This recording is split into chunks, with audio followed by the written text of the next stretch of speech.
Don New, and thank you, Cathedral Choir.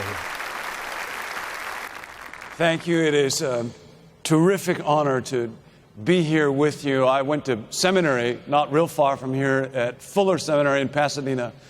And I was actually here a weekend about 30 years ago, I think, when you announced that the Crystal Cathedral was going to be opening up, when you were still meeting in the other facility. And so it's just a terrific honor to be here with you. And I want to talk about how big God is and about getting out of the boat. A number of years ago, early in our marriage, my wife Nancy got a creative birthday gift for me. It was a ride in a hot air balloon. And we went to a field in Thousand Oaks where the balloon would ascend. We met the one other couple that would go up in this balloon with us and told them what we did for a living, and they told us what they did. And then we got into the balloon, and it went up in the air, and it was magnificent. It was beautiful. You could see the mountains and all the way to the ocean.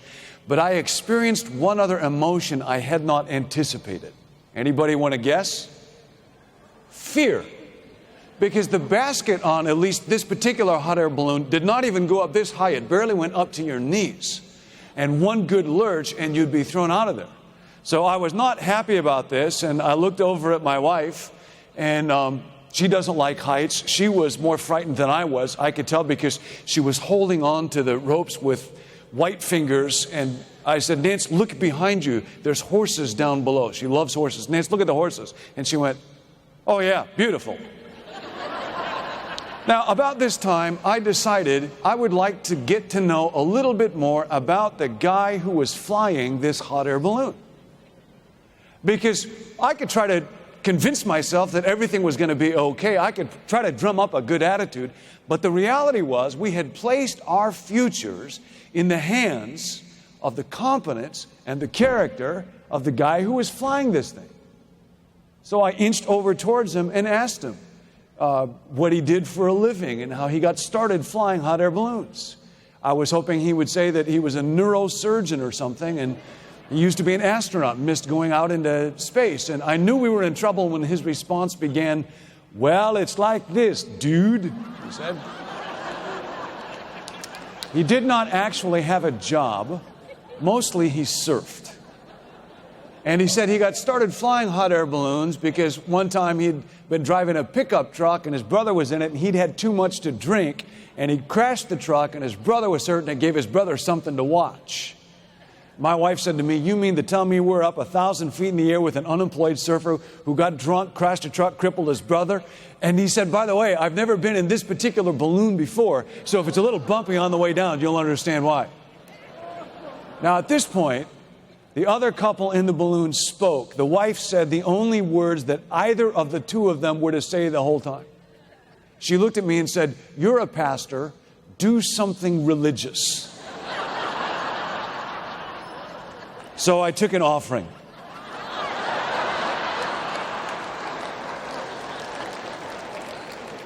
And here's the question.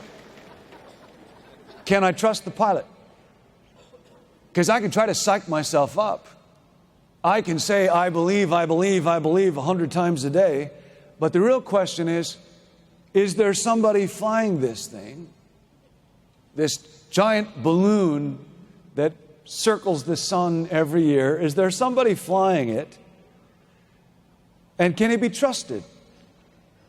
Are his character and his competence such that I can, with confidence, with unshakable joy, put my life, the lives of the people that I love, in his hands and rest in the knowledge? The real question is, how big is this God? And I got to trust him, but trust is never easy. Faith will be intimately connected with fear and risk, and you can't grow without it. And that brings us to this story of Peter and the disciples and being on a boat in a storm and walking on the water. It's told in the Gospel of Matthew. Many of you know this story. The disciples are in the boat. Jesus told them to get in it, and then he went on ahead of them. They get into the boat when it's still daylight, we're told. And the Sea of Galilee is not terribly large. It's maybe 4.5 miles wide at its widest point. Many of these disciples have been in boats around water their whole life long. They're professionals at this. So now you imagine how bad the storm must be that hits them. So rough that they cannot make it across the lake. Jesus comes to them, we're told, in the fourth watch of the night. That'd be between 3 o'clock and 6 o'clock in the morning. And picture in your mind the size of the waves, the strength of the wind, the darkness of the night. The boat is struggling not to be overturned. It is tormented by the waves, is how it's put. Cold, wet, exhausted, terrified. These are the conditions under which Peter is going to get out of the boat. Now, I would think it would be difficult enough to walk on water when the water is calm. You imagine trying it when the waves are crashing and the wind is at gale force and it's 3 o'clock in the morning and you're terrified. Jesus comes along and says, "Get out of the boat." And Peter gets out and he falls. He doesn't make it. It's a story about failure. Or is it? Here's what I want to do at this point. I want to do a mass confession of failure. And if you have ever failed in your life, I'm going to ask you to literally raise your hand. You do this at home as well. Hang on, don't be too excited yet. Let me run through a few categories just to prompt your mind, just to kind of level the playing field. If you've ever failed a test, if you ever got cut from a team, if you ever didn't get a job you wanted or a promotion that you wanted, if you have ever been inappropriately impatient with a 3-year-old, if you have ever criticized somebody, if you have discovered that criticism is your spiritual gift, if you ever said the wrong thing or ate with the wrong fork or wore synthetic fibers, if you have ever experienced moral, academic, athletic, social, financial, vocational, or relational failure of any kind, now raise your hand real high, would you? That's kind of what I thought. Unbelievable. How many of you have never failed personally, but the person next to you looks like they went south a couple of times? Well, we are all would-be water walkers. And God did not intend your life to be something of just failure avoidance. An author by the name of Eileen Guter writes this: "You can live on bland food so as to avoid an ulcer. You can drink no tea, coffee, or other stimulants in the name of health. You can go to bed early, stay away from nightlife, avoid all controversial subjects so as never to give offense, mind your own business, avoid involvement in other people's problems, spend money only on necessities, and save all you can. You can still break your neck in the bathtub, and it will serve you right." The boat is safe. The boat is secure. The boat is comfortable. And the water is rough, the waves are high, and the wind is strong. There is a storm in our world. And if you get out of the boat, whatever your boat is, there's a possibility that you will sink. But there's a certainty that if you never get out of the boat, you will never walk on the water. Because if you want to walk on the water, you got to get out of the boat. There is something inside every human being. There is something inside you that tells you that God intends your life to be about something more than just sitting in a boat of comfort or security.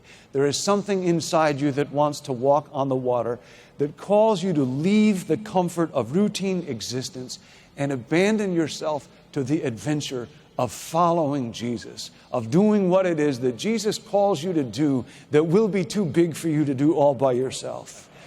Did Peter fail? Well, yeah, he did. I mean, his faith gave out. He took his eyes off Jesus. He sank in the water. Peter failed. But here's what I think. I think there were 11 bigger failures sitting in the boat. They failed quietly. They failed privately. See, when people talk about this story, nobody criticizes them for not having enough faith. Nobody points out where they got it wrong. They were quite respectable. Their failure was safe, unnoticed, uncriticized, unembarrassing. Only Peter knew the shame, the humiliation of public failure. But only Peter knew two other things. Only Peter knew the glory of what it is to walk on the water. To be held up by God in doing something to please Jesus that you could never do by yourself. And I don't think he forgot that as long as he lived. I think if you ever walk on the water, you carry that reality with you to the grave. And only Peter knew that when he failed, when he sank, Jesus would be there. That Jesus was wholly adequate to save. Peter had a shared moment, a shared connection, a shared trust in Jesus that none of the other 11 disciples had. They couldn't have it because they never got out of the boat. How big is God? He is bigger than your biggest problem. He is bigger than your biggest regret. He is stronger than your biggest weakness. He is more gracious than your darkest sin. He is bigger than you can imagine, and He loves you more than you can know.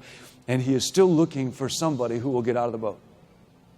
Now, that's hard for us because we're into comfort. Anybody want to guess what's the name of the #1 best-selling chair in America? Anybody know?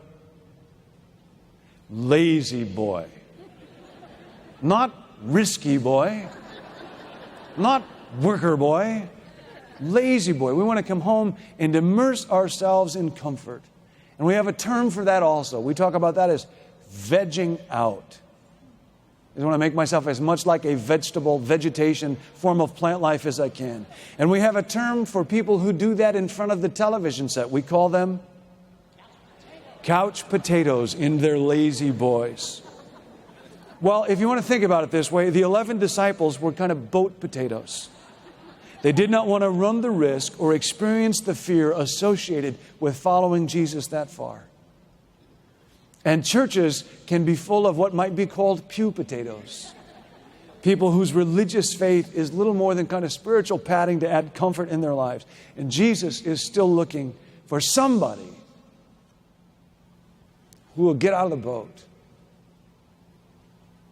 So how about you? Maybe you used to be out on the water on a regular basis. And somewhere you have settled for life in the boat. Maybe God is calling you to a new adventure around your job. Maybe God has given you gifts and you have neglected them, and God wants to use them in ways that they have never been used before. Maybe God has given you some financial resources and He wants those to be used for something bigger than just your own comfort or security. Maybe it's about a relational risk. Maybe you have been struggling with a habit or a sin and kept it hidden, and God is calling you to bring that into the light to get help on it. Will you get out of the boat? I'll tell you about one more water walker, and then we're done with this message. A man by the name of Doug Coe lives in Washington, D.C., and works with a lot of people in statecraft and government. But he was telling me one time a story about a guy who was insurance, not a mover and a shaker, just an ordinary guy named Bob. But Bob gave his life, committed himself to Jesus Christ. And he would meet together with Doug to learn about following Christ. And one time Bob came in and he had just read this statement in the Bible where Jesus says, "Whatever you ask in my name, you'll receive." Bob asked Doug, "Is that really true?" And Doug said, "It really is. And it's not like a blank check. You have to understand it in context of all the writings of Scripture about prayer. But yeah, God really loves to answer prayer." And Bob said, "Well, I got to start praying for something." Bob had never prayed for anything. And Doug said, "What do you want to pray for?" And Bob said, "I think I'll pray for Africa." And Doug said, "Well, that's kind of big. Couldn't you narrow it down a little bit?" Bob said, "All right, I'll pray for Uganda." And Doug asked him, "You ever been there?" "No." "Know anybody there?" "No, I just want to pray for it." Doug said, "All right, I'll make you a deal, Bob. You pray for this country every day for 6 months. And if at the end of that time, nothing extraordinary has happened, I will pay you $500. But if God clearly has done something, then you pay me $500. And if you don't pray every day, the whole deal's off." It's kind of an unusual approach to prayer. But Doug's kind of an unusual guy. So Bob starts to pray. Long time, nothing happens. And then he's at a dinner one night, people sitting around the table talking about what they do. And this one woman starts talking about how she runs the largest kind of an orphanage medical facility of its kind in that country of Uganda. And all of a sudden, Bob roars to life and starts pounding her with questions about what she does and why.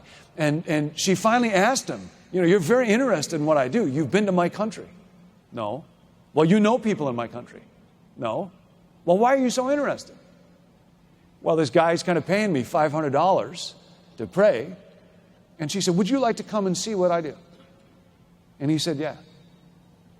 And he went over there, and his heart was appalled by the misery and the poverty. And so he came back, and he started to write. Again, Doug Coe told me this story. Bob starts to write to major pharmaceutical companies and say to them, every year you throw away all kinds of unsold supplies, and there's kids dying in this place. You ought to send some of those supplies to them. And some of them do. And this facility ends up getting over $1 million worth of medical supplies because of Bob.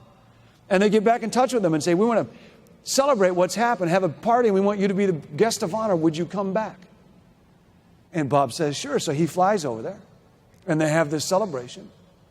And because it's so extraordinary, it's not a large country, the president at that time attends this celebration and gives Bob a little tour of the Capitol.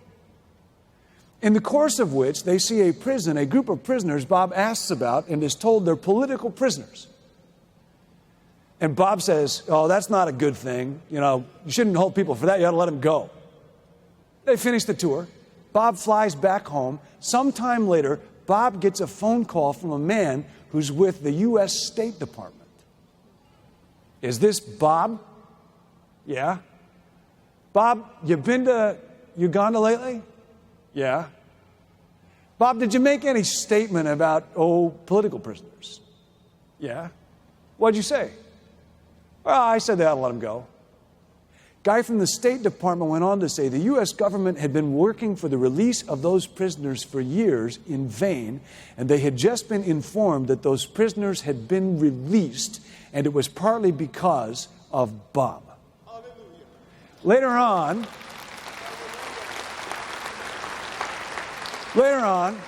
Bob gets another phone call from the president who says, I'm going to select a group of new cabinet members. And Bob, I'm wondering, would you come over and pray for me while I'm doing that? So Bob, who knows nobody, no connections, he's an ordinary guy, gets on a plane, flies back over there, spends a weekend praying for the president. When Nance and I were in Washington and Doug Coe was telling us this story, at the facility where Doug's ministry is, one of the guys who was staying there was a member of parliament in that country and a part of a spiritual renewal that was going on in that time. Jesus is still looking for somebody, just an ordinary person who will get out of the boat. So here's the deal. Here's the deal this weekend. Anybody who's here, you pray for the next 6 months, every day, Jesus, where are you calling me to get out of the boat?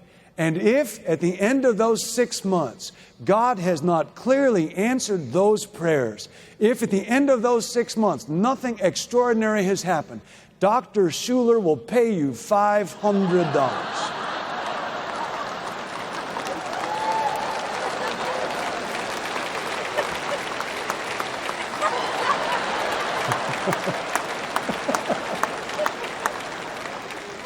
Last time I ever get invited to preach at the Crystal Cathedral. No, but here's the deal. No money involved. But if God does something, then you write this church and you say, God's still involved in the lives of somebody like Peter, in the life of somebody like Bob, in the life of somebody like me. You pray and you ask. And I know two things if you get out of the boat. One of them is when you fail, and you will fail. It's a storm in this world. When you fail, Jesus will be there to pull you out.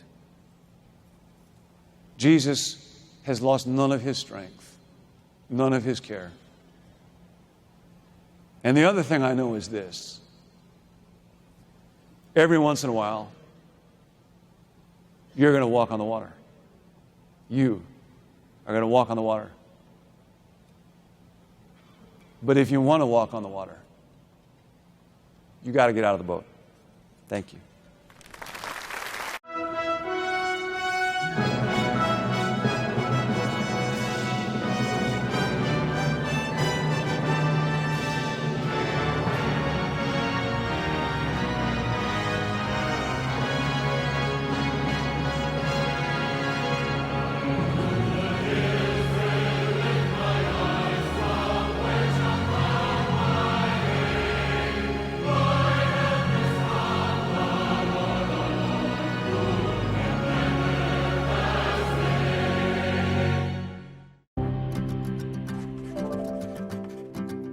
Hello, my name is Makrista Albertine. I'm a social worker involved with the foster cluster homes at Victory for All in the Kouga area of South Africa.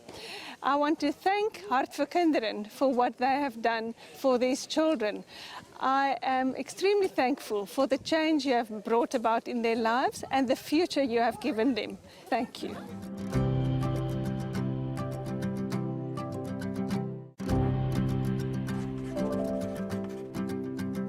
Hello, I'm Kara Richstone from America, and I am the marketing and PR person here at Rehoboth. One thing I do want to say is how much we appreciate Heart for Children and just the amazing work that they do for our children. They just make the work that we do here possible. Thank you so much, Heart for Children. We're so grateful for you.